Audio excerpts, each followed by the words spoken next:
Hey guys, Ray from Leaky RV and Boat. Just a quick review of this patch kit for inflatables, PVC inflatables. It's from a company I think called Seamax.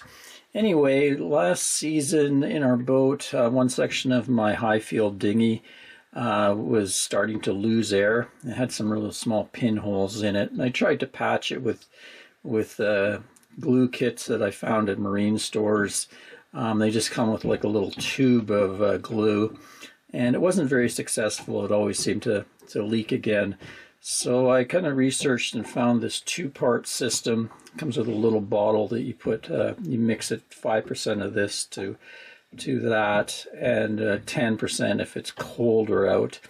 And this is like a hardener, and the reviews were pretty good on it. It was a little more expensive, maybe 2 or 3 times the price of the regular stuff, but worked out good, and I've been successful. I've had the patch on there for a couple weeks now and tested in the water. It's working okay.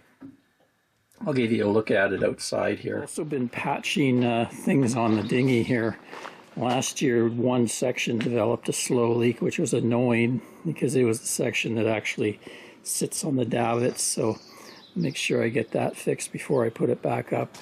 So I found a few under here, put a nice patch there, but there's one more tiny pinhole. It takes a few days to show up. Okay, here's the dinghy in the water. It's been holding air for a couple weeks now. I'll show you where I patched it here.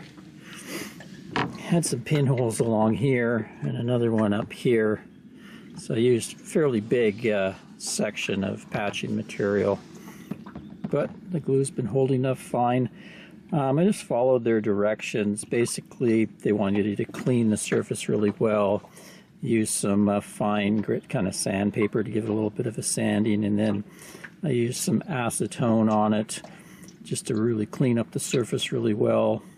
And then on each side, on the boat side and the back side of the patch, I did 3 coatings of their mixture, 5 minutes apart, and then applied it on it and used a spoon to try to get any air out of it, smooth it along really well.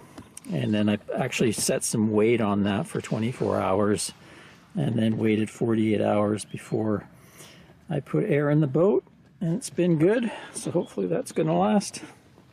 Until next time, Ray from Leaky RV and Boat. Thanks for watching. Cheers, guys.